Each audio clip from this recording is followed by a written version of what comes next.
राज्य शैक्षिक अनुसंधान एवं प्रशिक्षण परिषद उत्तर प्रदेश लखनऊ के दिशा निर्देशन में जिला शिक्षा एवं प्रशिक्षण संस्थान आगरा से मैं प्रवक्ता डॉक्टर मनोज कुमार वासनी डीएलएड चतुर्थ सेमेस्टर विज्ञान के बिंदु पारिस्थितिक तंत्र घटक खाद्य श्रृंखला एवं खाद्य जाल के साथ अगर हम बात करें आज के प्रकरण के अध्ययन के उद्देश्य की, तो आज के इस प्रकरण के उपरांत प्रशिक्षु पारिस्थितिक तंत्र से अवगत हो सकेंगे, प्रशिक्षु पारिस्थितिक तंत्र के घटकों को समझ सकेंगे, प्रशिक्षु खाद्य श्रृंखला एवं खाद्य जाल का वर्णन कर सकेंगे, साथ ही साथ प्रशिक्षु पारिस्थितिक पिरामिड को स्पष्ट कर सकेंगे। अगर हम देखें आज हम क्या विषय वस्तु पढ़ने जा रहे हैं, तो आज हम बात करेंगे पारिस्थितिक तंत्र की संरचना क्या है, पारिस्थितिक तंत्र के घटक कौन कौन से हैं, खाद्य श्रृंखला एवं खाद्य जाल क्या है और पारिस्थितिक पिरामिड क्या है। पारतंत्र या पारिस्थितिक तंत्र क्या है? पारतंत्र या पारिस्थितिक तंत्र एक ऐसी प्राकृतिक इकाई है जिसमें एक क्षेत्र विशेष के सभी जीवधारी शामिल होते हैं और केवल जीवधारी सम्मिलित नहीं होते हैं, उसके अंतर्गत उसके जैविक और अजैविक दोनों घटक सम्मिलित होते हैं, जो कि अपने अजैव पर्यावरण के साथ अंतः क्रिया करके एक संपूर्ण जैविक इकाई बनाते हैं। जहां तक पारिस्थितिकी शब्द के प्रयोग की बात है, पारिस्थितिकी शब्द का प्रयोग सर्वप्रथम एजी टेंसले ने 1935 में किया था। यहाँ पर हम देख रहे हैं कि जो हमारा एक पारतंत्र या पारिस्थितिक तंत्र है, इसमें जो हमारा जैविक घटक है, जैविक घटक के रूप में ये हमारे जीवधारी पेड़ पौधे और साथ ही साथ अजैविक घटक के रूप में वहाँ का वातावरण, वहाँ की मृदा, प्रकाश, ताप आदि यहाँ पर हैं और इन्होंने मिलकर एक तंत्र बनाया हुआ है जिसको हम पारतंत्र या पारिस्थितिक तंत्र कह रहे हैं। अगर हम बात करें पारिस्थितिक तंत्र के घटक की, कंपोनेंट ऑफ इकोलॉजिकल सिस्टम, अगर हम इकोलॉजिकल सिस्टम या पारिस्थितिक तंत्र के कंपोनेंट्स की बात करें, घटक की बात करें, तो उसमें दो प्रकार के कंपोनेंट या घटक आते हैं, बायोटिक कंपोनेंट जिनको हम जैविक घटक कहते हैं और अबायोटिक कंपोनेंट जिनको हम अजैविक घटक कहते हैं। अजैविक घटक और जैविक घटक को मिलकर हमारा पारितंत्र बनता है। अगर हम बायोटिक कंपोनेंट की बात करें तो बायोटिक कंपोनेंट या जैविक घटक के अंतर्गत हमारी तीन चीजें आती हैं, उत्पादक, उपभोक्ता और अपघटक। ये जो तीन हमारे यहाँ पर आते हैं, उत्पादक नाम से स्पष्ट है, प्रोड्यूसर अर्थात जो वहां पर प्रोडक्शन का काम करते हैं। और प्रोडक्शन कौन करता है जैविक घटकों के रूप में, तो समस्त जो हमारे हरे पेड़ पौधे हैं वो उत्पादक की श्रेणी में आते हैं और वो उत्पादन करते हैं और उनके द्वारा बनाए गए भोजन पर समस्त जीवधारी निर्भर करते हैं। उसके अलावा दूसरा हमारे आते हैं उपभोक्ता, जिनको हम कंज्यूमर कहते हैं। और उपभोक्ता अर्थात उपभोक्ता कौन है, जो उपभोग कर रहे हैं। और उपभोग किसका कर रहे हैं, किस आधार पर कर रहे हैं, इस आधार पर जो उपभोक्ता होते हैं वो तीन प्रकार के होते हैं, प्राथमिक उपभोक्ता या प्रथम श्रेणी उपभोक्ता, द्वितीयक उपभोक्ता या द्वितीय श्रेणी उपभोक्ता और तृतीयक या सर्वोच्च श्रेणी उपभोक्ता।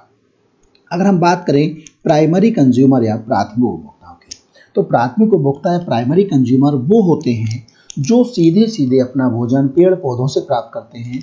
अब चूंकि सीधे सीधे अपना भोजन पेड़ पौधों से प्राप्त करने, इसलिए हम कह सकते हैं कि वो शाकाहारी उपभोक्ता होते हैं, जो शाक ग्रहण करते हैं, पेड़ पौधों से हरी पत्तियां आदि पर निर्भर कर लेते हैं।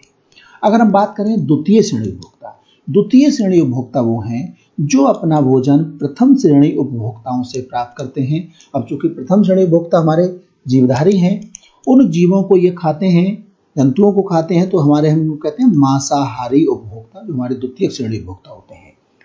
दूसरे उपभोक्ताओं को जो खाते हैं वो हमारे तृतीय श्रेणी या टर्सरी कंज्यूमर कहलाते हैं। और अगर हम बात करें आहार के आधार पर, तो आहार के आधार पर जो उपभोक्ता होते हैं वो तीन प्रकार के हैं, शाकाहारी उपभोक्ता, मांसाहारी उपभोक्ता और सर्वाहारी उपभोक्ता। सर्वाहारी के अंतर्गत ऐसे उपभोक्ता आते हैं जो घास और मांस दोनों का भक्षण करते हैं, जैसे मानव, कुत्ता, बिल्ली, बंदर आदि जो आते हैं वो हमारे सर्वाहारी उपभोक्ताओं के अंतर्गत आते हैं। अगर हम बात करें अपघटक की, ये हमारे डिकम्पोजर्स जो होते हैं, डिकम्पोजर्स या जो अपघटक हैं, ये वो सूक्ष्म जीव हैं जो चाहे हमारे उत्पादक या उपभोक्ता, चाहे वो किसी भी श्रेणी को हो, जब इनकी मृत्यु होती है तो उनको छोटे छोटे घटकों में तोड़ने का जो कार्य करते हैं। अगर हम दूसरी बात करें, किसी भी जीवधारी या पेड़ पौधे की मृत्यु होने पर, जीव जंतु की मृत्यु होने पर जो उसके शरीर को कंपोनेंट्स में तोड़कर ह्यूमस बनाने का काम करते हैं, इनको हम अपघटक या डिकम्पोजर्स कहते हैं। अगर हम पारिस्थितिक तंत्र के दूसरे घटक अबायोटिक कंपोनेंट या अजैविक घटक की बात करें, अजैविक घटक नाम से स्पष्ट है, अजैविक जिनमें जीवन नहीं है। इनमें जीवन नहीं होता परंतु जैविक घटकों के विकास के लिए उन पर ये आवश्यक हैं और साथ ही साथ इन पर जैविक घटक की बहुत सी क्रियाएं निर्भर करती हैं। उनका रहन सहन, उनकी जीवन शैली अजैविक घटक की मात्रा, इंटेंसिटी आदि पर निर्भर करती है। अगर हम अजैविक घटक की बात करें इसको हम तीन भागों में बांट सकते हैं, भौतिक कारक या फिजिकल फैक्टर, अकार्बनिक कारक इनऑर्गेनिक फैक्टर और कार्बनिक कारक या ऑर्गेनिक फैक्टर। अगर हम भौतिक कारक की बात करें, फिजिकल फैक्टर, फिजिकल फैक्टर के अंतर्गत हमारा टेम्परेचर, तापमान, ह्यूमिडिटी, आर्द्रता, लाइट, वायुमंडलीय दाब और स्थलाकृति आती है। तापमान, हम जानते हैं कि तापमान कम होने पर या तापमान अधिक होने पर हमारी अपनी जीवन शैली बदल जाती है, रहन सहन का ढंग बदल जाता है। तो हम कह सकते हैं कि तापमान के कम या अधिक होने से जैविक घटक प्रभावित होते हैं। साथ ही साथ आर्द्रता की मात्रा, आर्द्रता आपने देखा है बरसात में आर्द्रता की मात्रा बढ़ जाती है, इसलिए हमारा पसीना नहीं सूखता है। तो आर्द्रता भी एक ऐसा भौतिक कारक है जो जीवों को प्रभावित करता है। उसके अलावा प्रकाश, प्रकाश की मात्रा कम या अधिक होने पर, प्रकाश तीव्र या मंद होने पर भी जैविक घटक प्रभावित होते हैं। उसके अलावा वायुमंडलीय दाब कम है या अधिक है, स्थलाकृति कैसी है, हम मरुस्थल पर रह रहे हैं, हम सामान्य स्थल पर, मैदानी स्थान पर रह रहे हैं, हम पहाड़ी एरिया में रह रहे हैं, इस आधार पर जो हमारे भौतिक कारक हैं हम कह सकते हैं कि हमारे जैविक घटकों को प्रभावित करते हैं। अगर हम अगले कारकों की बात करें, अकार्बनिक कारक या इनऑर्गेनिक फैक्टर, इसके अंतर्गत जल, मिट्टी, खनिज लवण, वायुमंडलीय गैस और चट्टान आदि आते हैं। जल, अगर हम देखें जल कम है, जल अधिक है, जल सामान्य है, जल खारी है, या जल कितनी गहराई पर पाया जाता है, इस आधार पर ही हमारी जीवन शैली प्रभावित होती है, जीवधारी प्रभावित होते हैं। मिट्टी किस प्रकार की है, अगर आपने देखा होगा मिट्टी की प्रकृति बदलने पर वहाँ पर पैदा होने वाली फसलों का प्रकार बदल जाता है, किस प्रकार की फसल कहाँ पैदा होती है, मिट्टी में किस प्रकार खनिज लवण पाए जा रहे हैं, या जो वायुमंडलीय गैस है, अगर वायुमंडलीय गैस में वायुमंडलीय प्रदूषण अधिक है, किसी ऐसी विषैली गैस की मात्रा अधिक है, तो वहाँ भी वो निश्चित रूप से वहाँ के जीवधारियों को प्रभावित करती है। कार्बनिक कारक, ऑर्गेनिक फैक्टर की अगर हम बात करें, हम जानते हैं सभी जंतुओं के लिए जीवित रहने के लिए प्रोटीन, कार्बोहाइड्रेट, वसा और अन्य अवयवों की आवश्यकता होती है। तो ये ऐसे कार्बनिक कारक हैं जो हम जानते हैं पेड़ पौधों द्वारा बनते हैं, जीवों के शरीर में बनते हैं और ये उनके लिए प्रभावित भी करते हैं। तो हम कह सकते हैं कि जैविक और अजैविक घटक जब मिल जाते हैं तो हमारे पाचन का निर्माण होता है और जैविक घटक अजैविक घटक को और अजैविक घटक जैविक घटकों को आपस में अन्योन्य क्रिया द्वारा प्रभावित करते हैं। अगर हम पारिस्थितिक तंत्र के प्रकार की बात करें तो पारिस्थितिक तंत्र जो होते हैं वो सामान्य रूप से दो प्रकार के होते हैं, प्राकृतिक पारिस्थितिक तंत्र और कृत्रिम या मानव निर्मित पारिस्थितिक तंत्र। अगर हम देखें प्राकृतिक पारिस्थितिक तंत्र, तो प्राकृतिक पारिस्थितिक तंत्र में हमारे दो प्रकार के पारिस्थितिक तंत्र आते हैं, स्थलीय पारिस्थितिक तंत्र और जलीय पारिस्थितिक तंत्र। हम कह सकते हैं हमारा टेरेस्ट्रियल इकोसिस्टम एंड दूसरा जो हमारा होता है एक्वेटिक इकोसिस्टम।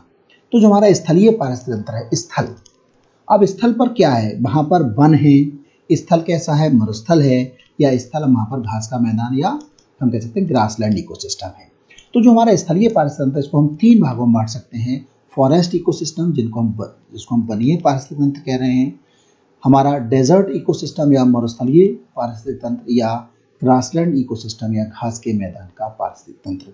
अगर हम देखें इनमें से कोई भी हम पारिस्थितिक तंत्र देखें, वनीय, मरुस्थलीय, घास के मैदान का, तो वहां पर पाए जाने वाले जो हमारे जैविक और अजैविक घटक हैं वो कहीं ना कहीं भिन्न हैं।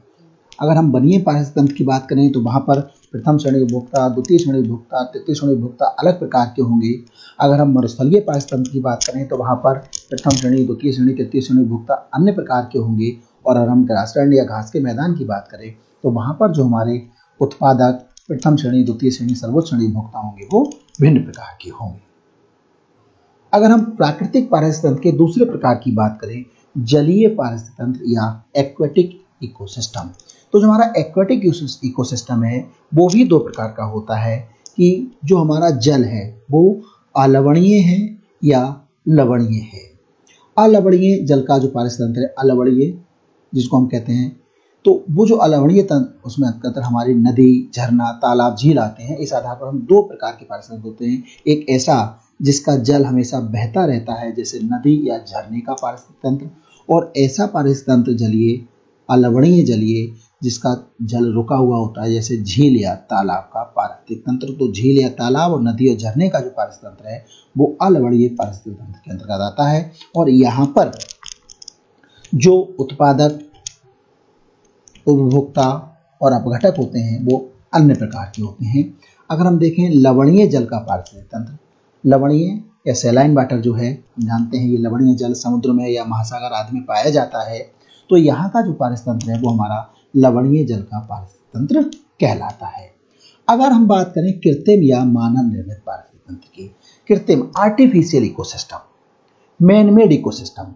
तो मैनमेड में क्या है, खेत में किस प्रकार की फसल बोई जाएगी, कौन सी फसल बोई जाएगी, कब बोई जाएगी, ये मानव पर निर्भर कर रहा है। तो या मानव ने बाग लगाए, बाग में वो आम का बाग लगा रहा है, सेब का बाग लगा रहा है, अमरूद का बाग लगा रहा है, किसी अन्य फल का बाग लगा रहा है। ये इस बात पर निर्भर करता है कि वहाँ का जो वातावरण है वो किस प्रकार का है, तो उस या वहाँ का टेम्परेचर कैसा है। तो इस आधार पर मानव अपने पारिस्थितिक तंत्र का निर्माण करता है और इस प्रकार के हम पारिस्थितिक तंत्र को कृत्रिम या मानव निर्मित पारिस्थितिक तंत्र कहते हैं। अब अगर हम आगे बात करें खाद्य श्रृंखला या आहार श्रृंखला, फूड चेन। फूड चेन क्या है, हम जानते हैं जो हमारा पारिस्थितिक तंत्र है उस पारिस्थितिक तंत्र में उपभोक्ता, उत्पादक, अपघटक आपस में एक दूसरे से जुड़े हुए रहते हैं।